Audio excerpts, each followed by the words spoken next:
Chinese? Yeah. 2, 3. Okay, I'll come to the other side shortly, okay? Stuart? Well, I just wanted to mention about the NEU conference, but I'd just like to see the head teacher who seems the most informed. It would be very useful for the meeting to specify what the government policy on this is. Well, the thing that really strikes me is that the Tory party led the assault on this in the 1980s, but they seem to be, from what I've heard, is that it's now compulsory. I don't think sex education is, but relation to it. Can I just briefly say on the National Union of Teachers, National Education Union, which is about 500,000 strong, the biggest union in the country, had a major conference 2 weeks ago, and a special resolution was produced, and Birmingham delegates spoke on this and talked about their involvement with parents at school, their dialogue with them. They're trying to sort of argue for a clear position of support for those outsiders. And it was also mentioned that they were very impressed by the fact that the LGBT community turned out involved in this, but also when the mosques were attacked in Birmingham, and there was a rally in Birmingham, people were very impressed with the fact that the LGBT community had a big mobilisation to defend the mosques and oppose Islamophobia. But if you could say some detail about that, would be very sure. Okay. So the DfE policy comes into it's now gone through the House of Commons and House of Lords, so it's linked. So that becomes law next September.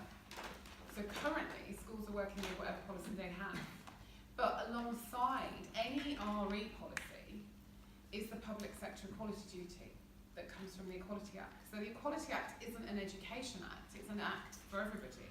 But within that act, there is a whole section on public sector workers. So it doesn't say you must teach, because it's not an education act, but it says you must seek to eliminate discrimination, tackle prejudice, seek to foster good relationships between people who have a protected characteristic and people who don't, blah, blah, blah, and you must promote understanding of all aspects of the Equality Act. So that runs alongside anything else that's going on. So you can't promote equality, or you can't tackle prejudice if you never talk about it. So one of the things that's a problem with the one that will become law next year, the policy itself is pretty good. It refers to the Equality Act, it refers to the public sector equality duty. It says primary school children must know that marriage is between same-sex or opposite-sex couples and is a lifelong commitment. It says primary school children must know that there are different families, like single-parent families, LGBT families. It says all this in the policy. Brilliant. After all the hoo-ha in the first term, the DfE panicked and produced a set of frequently asked questions. Now this might seem really petty, but this has caused a lot of problems. On the frequently asked questions, there is a question that says, does this policy promote LGBT relationships? Now the answer should have been, no, it doesn't promote heterosexual relationships either. It promotes love, care, blah, blah, blah. Full stop, next question. It didn't say that. It said, secondary schools are expected to teach LGBT issues, and whilst there is no specific requirement currently to teach this in primary schools, they are encouraged to do so. Now that phrase does not appear in the policy. So there's a massive contradiction in what this frequently asked question said and what's in the policy, and this has caused a massive problem. Because parents go, see, it says here you don't have to do it, and you're choosing to do it, therefore you're choosing to have a gay school. Okay, that's the thing. It says here in black and white. So Damien Hines has come in for loads of stick from this, rightly, and he has clarified a tiny bit of some of this. So for example, parents think they choose what we teach. That's wrong. It's never been the case. So he has clarified that. Parents do not have the right to veto any lessons. School decide on the lessons, parents do not, even though you talk to parents and you listen to them, but they do not veto anything. But this grey area, when he was on Question Time, he was asked about this, and he said, well, I like to give head teachers autonomy, and they must decide on what to do depending on the children in front of them. So the policy was actually pretty clear. The frequently asked questions are a mess, and then his response to questions on question time and other live things are a mess. I'm in the NAHT, and our annual conference starts tomorrow in Telford, and Damien Hines is speaking at 3 o'clock tomorrow afternoon in Telford. I have put this question to him again for tomorrow, so we will see what he says. Because that leaves me as a head teacher fighting this battle on my own, on the pavements outside my school with an Adam and Eve, not Adam and Steve banner, and they're going, see, it says here you don't have to teach it, but you're choosing to, therefore it is about you, and it is your choice, and you are trying to brainwash our children, and you didn't ask us. It's simply not fair, and that's not me stamping my foot going, it's not fair. It is not fair. There are 400 schools in Birmingham. To leave 400 head teachers to have 400 battles over 2 different sets of wording that were produced by the DFE. It is simply a mess. Something on that. I sent an email about a month ago to the Education Minister and finally got a reply from one of his junior people the other day about the whole issue and the interpretation of the new legislation.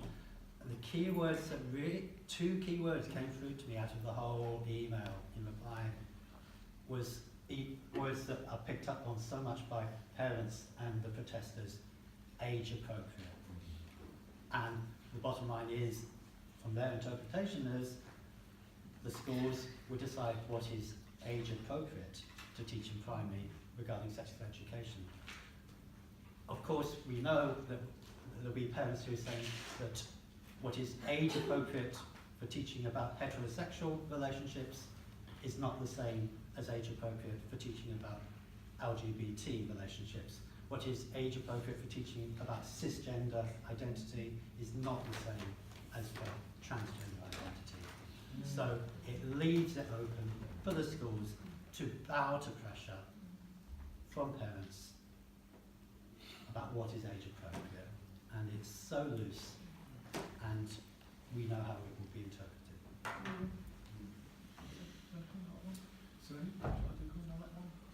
Well, I'd like to say a few things about Damien Hines, but I'm going to resist the temptation. I'm sure a lot of people are queuing, wanting to do that. I suppose, to be quite honest, I mean, I think Sarah said it all. I mean, it's we need some kind of unifying influence which does not separate schools, which does not leave it to schools to make decisions, as it were, on the hoof when they could be singled out by people. We've really got to have some kind of agreement, some kind of policy. I understand that we are working on a policy statement. We already had a curriculum statement which was agreed by everybody, which frankly is very, very inclusive and doesn't say a great deal more than what we need to say now, but perhaps we need to be tighter on this. But really, perhaps we ought to need to be much more assertive about what we believe, and I'm going to say it again. In this particular debate, I'm on the side of the children, because I remember my adolescence growing up, and it wasn't easy. You've got to learn an awful lot about yourself, about your community, about your family. You've got to identify with your peers, you've got to earn their respect, and you've got to be supported in doing that by the people who matter, the teachers, because they're the people who are going to help in all of this. So all I would ask is, we've got to find a way of supporting schools by linking them together, but we've got to find a way of supporting teachers so that they're not individualized in making very important, difficult decisions for their children. Thank you. I think for me it's twofold. I mean, I'm not, as I said, I'm not an education, I'm not a teacher, but my interest in this programme and the protest stems from the fact that I was born and bred here in Birmingham. My coming out experiences was through the crisis of HIV and AIDS, Section 28, and then so I've been out for about 28 years now. But my other roles that I have, apart from my day job is I work with homeless people, but the other jobs that I have is I volunteer for Stonewall as an LGBT school role model and diversity role models, which enables me to access academic institutions across the UK. So when I seen these protests starting, and I heard this mother talking about, I don't want my kids being taught about being gay. Initially, my initial thought was like, oh my God, what kind of mindset is that in this day and age? considering we do have now same-sex legislation and equality, you know, and rights as much as the heterosexual community. But then it sort of came up more forward, and she was saying more homophobic things. And I just thought, you know, in my role as a Stonewall role model and diversity role model, I also have a South Asian LGBT social support group here in Birmingham.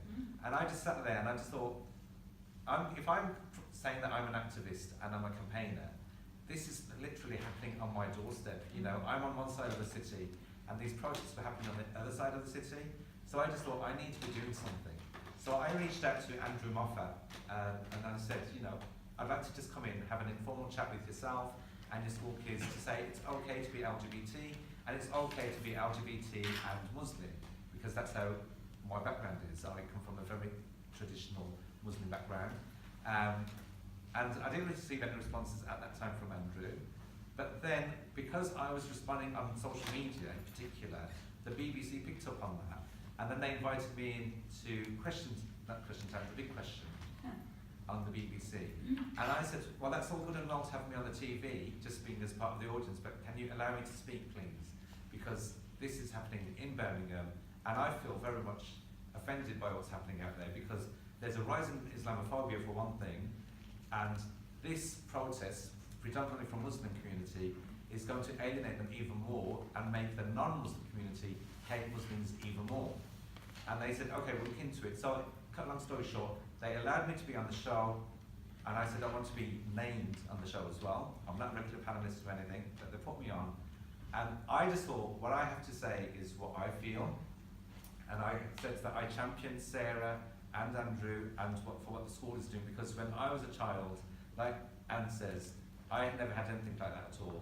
And I think it's okay to have representation in books which are child-friendly and they're colourful and they're telling a story about LGBT in a really sort of child-friendly manner. And then the next thing now, I become like the spokesperson within Birmingham, on the media. And then, but what I really feel is that we have two communities that are very much marginalised anyway, the LGBT community and the Muslim community. And I keep thinking, how can the oppressors be oppressing the others, you know? And for me, it's like a clash of my identities here, because on the one side I identify as LGBT, and the other side I'm Muslim. And to have these protests here in Birmingham, which prides itself on being a very multiculturally diverse city, and you think to yourself, how can it happen in this day and age in 2019? My role is, when I go into schools, I listen to kids, I talk to them about my personal experiences, but when I hear them talking about, I identify as pansexual or trans, or and you think, oh my God, this is amazing. You know, kids are really learning about themselves, how to identify, they're looking for maybe new terminology and labels, and maybe some of them aren't. But they're saying, you know, whoever I fall in love with, that's all that matters to me. It doesn't matter if it's a man or a woman, or, you know, if I'm trans or non-binary, it doesn't matter. And I come away and I think, you know what, kudos to you, the school and the kids, for having that mindset, because it's so positive and open. And then, last year, I went to an inner city college here in Birmingham. Can I mention it? It's Joseph Chamberlain's College. The pupils there are predominantly Muslim. All the teachers are predominantly white teachers, and I think there's one or two who identify as gay. When I walked in, it was like a baptism of fire. I gave my story, and then usually I say, any questions? And I might get 2 or 3 hands go up. Every single child put their hand up. And these are young people aged between 16 and 18. They all said, you cannot be gay and Muslim. There is nothing in the scriptures to say it's okay. And I had to rebuke that and say, but there's nothing in the scriptures either to say you cannot be gay. So I came away and I had fire in my belly, and I just thought, you know what? I've been going around to safe spaces around the UK, talking about what it means to be LGBT Muslim, and it's like preaching to the converted. But that's where I needed to be. I need to be in a place where I'm trying to change mindsets and attitudes and remove that negativity. But what distressed me even more is that the kids who are coming through, they're born and bred here in the UK. They've gone through a British education system, a system that tells us that, you know, we have rights. we have anti-discriminatory practices, we have equal opportunities. And I thought to myself, how can these kids still have this entrenched, archaic mindset, culturally sort of ingrained in them? And I came away and I thought, something needs to be done. You know, do I speak to the councils? Do I speak to the government? Who do I speak to change this? So what I did instead last year was I created the first South Asian LGBT conference, because I thought I can't just target Muslims. I have to include other South Asian communities as well, Sikhs, Hindus, etc. Earlier this year, funnily enough, before the protest happened, I organised the first Islam and LGBTIQ conference, thinking, oh my God, this is the way forward. This is a way to empower individuals who identify as Muslim and LGBT. Not realising that what I thought was going to be an ambitious project was going to be blown away by the Parkfield protests and the Muslims stepping forward yet again and saying this cannot be happening. We do not have gay Muslims.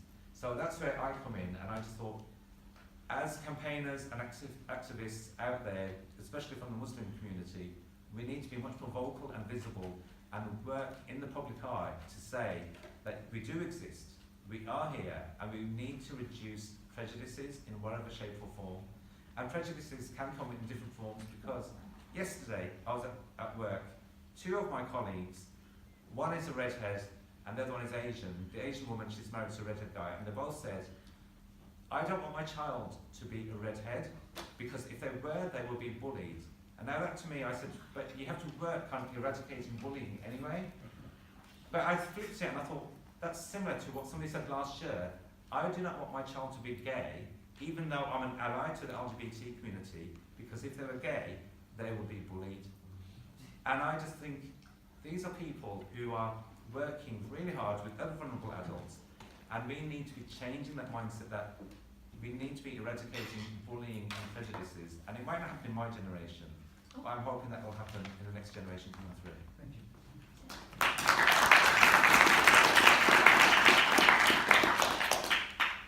Number two, yes? Yes, okay, so I've got two questions. One is to Sarah. I'm interested to know what your thoughts are as to why your school was targeted, because I thought it was very sinister when I saw that it was happening, and particularly some of the characters being very vocal and present on social media. Tahir Alam, for one, it's really kind of brought back sort of memories of sort of Trojan Horse time. I wonder if you see connections with that as well. And then my other question is for Master Straker Wells, which is really about what the council perhaps could or should have done to draw the fire away from teachers like Sarah, who I feel have been really kind of in the firing line. We've heard about the government's failings and how they've been responsible for that. But my feeling all along has been that the council should have been stronger and should have been taking a more proactive role in actually protecting schools and head teachers from this. They should have been out there arranging meetings with the parents and you know, and I don't think teachers should be, and particularly the very, very personal attacks on Sarah in particular, really unpleasant, and you know, I really feel like the council perhaps should have done something a little bit more proactive to work with the protesters to draw them away. Yeah, should I answer that bit? Yeah, thank you for that question. A very interesting question. I've been asked that a lot by various media. My school was peripheral to Trojan Horse way back. Way back when that happened, is that 5 or 6 years ago? There were only about 12 schools that actually got the Trojan Horse letter, and we were one of them. I had gone into my school as deputy head when it was in special measures, and it was back then, 12 years ago, like walking into a parallel universe. I had never seen anything like it, as in the behaviour of a few people trying to influence what was going on in school. So that all changed and stopped about 6 or 7 years ago, and we've had literally a blissful time. I mean, it's the best job in the world. I absolutely love it. Then suddenly we have very similar behaviours. We have people saying, you will do what we say. Now, I said quite open, I spoke quite a lot about Trojan Horse at the time. For me, Trojan Horse wasn't really about Islam. It was about power and control and coercion and manipulation and gaslighting. I don't think I even knew the term gaslighting back then, but I do now. In other words, behaviours that are very similar to domestic abuse and domestic violence, just control. And it kind of hid, for me, it kind of hid behind a screen of something that happened with Islam at the time. So, and now I see those same behaviours. A 31-year-old man who comes into my office and slams his hand on the table and says, I demand you stop telling my kid, the kids it's alright to be gay. It doesn't work like that. So that you will do what we say, and then part of Trojan Horse was discredit the head teacher, say they're cheating in stats, say they're nicking the money out of the school coffers, say anything just to start the discrediting and the distrust of the head teachers. That's happening. So Hewitt Clarkson is a liar. When parents go, no, she's not. I really like Hewitt Clarkson. She's great. She's been here years. We all love her. Yeah, she's lying to you. She lies to you about everything. Really? Yeah, she lies to you about everything. So that's similar. There are many similarities in the behaviours. And particularly, my protests are led by two people who don't have any kids. I mean, it's just bizarre. And one of them has been asked, not by me, so this is kind of hearsay and third hand, but by journalists. And he has said along the line, supposedly, because it is third hand, but she's a Trojan Horse whistleblower. So the behaviours are very similar. Some of it's different. This is very concentrated. You know, Trojan Horse went on for years and years and years. But the similarities are, Trojan Horse was only ever a few people. In my school, it was maybe 2 or 3 governors and 2 or 3 community activists. I reckon it was 5 or 6 people in total at Anton Park before.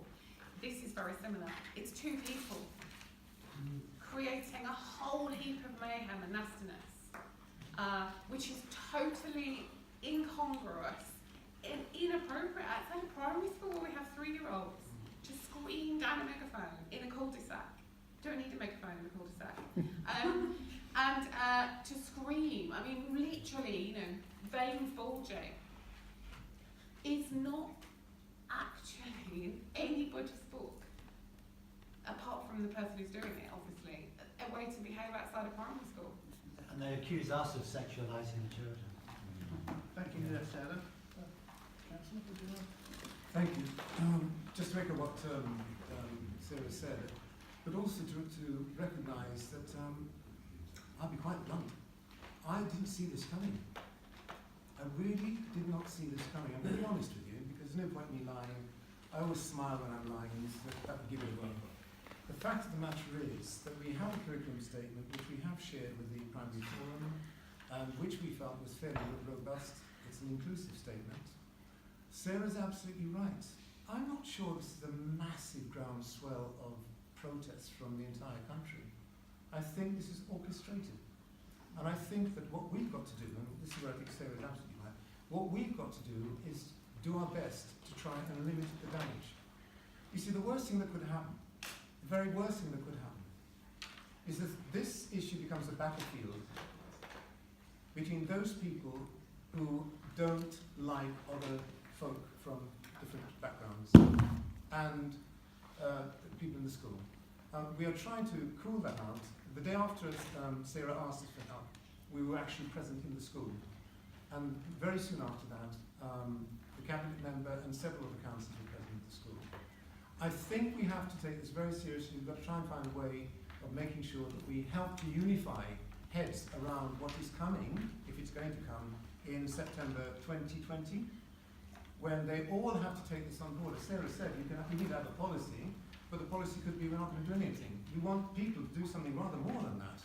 We want them to have a policy which says we will embrace and help to educate every child in this school without discrimination. So you've set down a marker which is an absolutely honest one and a perfectly fair one. What behind that question is, how are we as a council going to support the schools in having a discriminatory, inclusive education policy? And that is a challenge that we'll have to take up and we'll have to work with to make sure that by September 2020 we have something that every school can sign up to and every child and every parent will feel proud of. So thanks for the questions. I know our final speaker, Doug, will turn up late. Now, is it the view of the room that we should allow Doug to make a presentation? Yes. If not, more. You're here, Yes, yes. Yes? Okay. Doug, that You have wasn't, 5 minutes. that wasn't resounding. Anyway, look, apologies for being late. I've just been to my union annual general meeting, and I know that the Trades Council has never been accused of having meetings that go on and on and on, but my one did.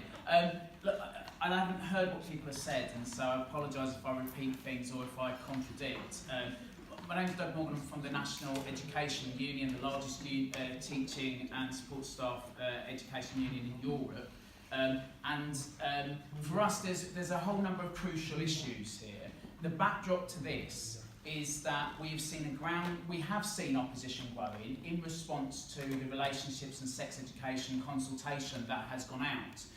Over 100,000 people signed petitions saying that they were against there being changes to sex and relationships education, as it currently is called, in schools, and really wanting more of a say in being able to withdraw kids from certain things.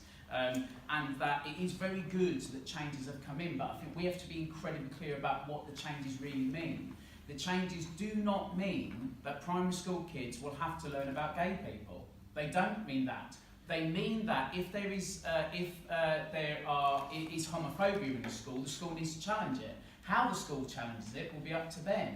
And that's what the Education Secretary has said. And that can mean that some will say, in the spirit of what this means, we are going to say, don't say gay, it's a naughty word or a bad word or something like that. And others will be much more proactive around it. And from the National Education Union, our view is that it should be absolutely compulsory at every single stage of schooling that children learn about all the different protected characteristics that are out there and more. Children should learn that we have one society and we've all got to get on. If you look at what's taken place in Birmingham schools, in a few of the Birmingham schools, it's homophobia. It is absolutely homophobia, okay? That people are basically saying, I don't want you to teach my children to be gay. Now, you can't teach people to be gay. I can't teach someone to be black. I can't teach someone to be a woman. You cannot teach these things, but that is what some people have been thinking. But I don't think they're thinking that within a vacuum. And this I think is really important about how do we challenge this? How do we move on? Because what we need to do is to look at the huge amounts of pressures that are out there. Okay, so we know that the figures might be different to what some people might have said. The latest figures I saw was that about half of trans students have attempted to commit suicide. Okay, you've got about half of gay students who have thought about how they would commit suicide because of the oppression that's there. A quarter of girls in mixed-sex schools experience unwanted sexual touching. Okay, and the level of Islamophobia that is in schools is rocketing. It's absolutely rocketing. If you look at a report that came about from FE and universities, a sixth of Muslim students will say that they have experienced Islamophobia. The majority of those are girls. The majority of those are women who wear the hijab. That's the truth about it. So we have a massive problem, and one of the reasons we have a problem in our schools is actually schools don't necessarily need to give any time to this. Okay, the big focus from schools is SATs, is league tables, etc., preparing for Ofsted. This can be garnished, and we think this is absolutely wrong. It should be something that's part and parcel of what takes place in our schools, not just for the idea of community cohesion and everyone getting on, but because the effect of this destroys lives, both the person who's bullied, but actually the bully as well. It destroys people's lives, and so our schools should be there to prepare children for the world that's out there in front of them. And so, and we shouldn't be doing any of this stuff through the medium of things like British values and Prevent.